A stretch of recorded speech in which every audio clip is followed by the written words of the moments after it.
കേരളം സർവ്വമേഖലകളിലും ഒന്നാമതെത്തിയതിൽ സഹകരണ പ്രസ്ഥാനത്തിന്റെ ഇടപെടലുണ്ടെന്ന് സംസ്ഥാന സഹകരണ risk fund board vice chairman CK Saseendran പറഞ്ഞു.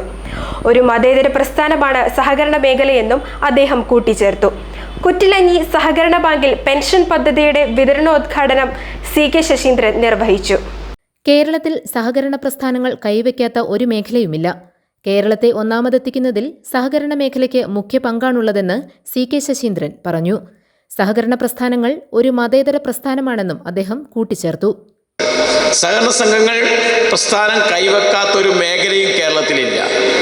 കാർഷിക മേഖലയിൽ, വിദ്യാഭ്യാസ മേഖലയിൽ, ആരോഗ്യ മേഖലയിൽ, ഏതു മേഖലയിലും വലിയ വിപുലമായ ഒരു സഹകരണ പ്രസ്ഥാനം കേരളത്തിനുണ്ട്.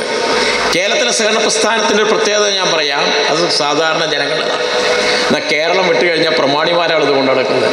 വലിയ പൈസയുള്ളവർക്കുള്ളതാണ്. അതൊരു തിരുമല സംഘങ്ങൾ പോലെയാണ്. കേരളം അങ്ങനെയല്ല. കേരളത്തിലെ സഹകരണ പ്രസ്ഥാനത്തിൻ്റെ ജീവനക്കാരാവട്ടെ, ബോർഡ് അംഗങ്ങളാകട്ടെ, അവർക്ക് സാധാരണക്കാരാണ്. നാട്ടിലെ സാധാരണ ജനം, നിങ്ങളെ കൂട്ടത്തൊന്നും ഉയർന്നു വന്ന ഒരാളായിരിക്കും അതിൻ്റെ പ്രവർത്തനങ്ങളൊക്കെ ഏറ്റെടുത്ത് നടത്തുന്നത്. കേരളത്തിൽ അങ്ങനെയുള്ളൂ. കേരളം കഴിഞ്ഞാൽ മഹാരാഷ്ട്രയിലാണ് കുറച്ച് ഈ രീതിയിൽ നടക്കുന്നത്. ബാക്കി എല്ലാ സ്ഥലത്തും സാധാരണ നിങ്ങളെപ്പോലെയുള്ള നമ്മളെപ്പോലെയുള്ള പാവങ്ങൾക്കൊന്നും മെമ്പർഷിപ്പ് കിട്ടൂല. നല്ല പണം വേണം, നല്ല ആസ്തി വേണം. ഇവിടെ അങ്ങനെയല്ല. നമ്മളെല്ലാവരെയും സഹായിക്കുക, എല്ലാവരെയും അംഗങ്ങളായി ചേർക്കുക. അവിടെ വേറെ പരിഗണനയൊന്നുമില്ല. ഏതെങ്കിലും ജാതിയുടെ പേരിലോ ഏതെങ്കിലും മതത്തിൻ്റെ പേരിലോ ഏതെങ്കിലും രാഷ്ട്രീയത്തിൻ്റെ പേരിലോ ഒന്നുമല്ല അംഗത്വം കൊടുക്കുന്നത്.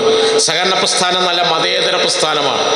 നല്ല മതേതര നിലപാട് ഉയർത്തിപ്പിടിക്കുകയാണ്. കുറ്റിലഞ്ഞി സഹകരണ ബാങ്കിൽ വയോജനമിത്രം പെൻഷൻ പദ്ധതിയുടെ 7ാം ഘട്ട വിതരണോദ്ഘാടനം CK ശശീന്ദ്രൻ നിർവഹിച്ചു. പെൻഷൻ പദ്ധതി നല്ലൊരു മാതൃകയാണെന്നും അദ്ദേഹം പറഞ്ഞു. പ്രസിഡന്റ് PK റഷീദ് അധ്യക്ഷത വഹിച്ചു.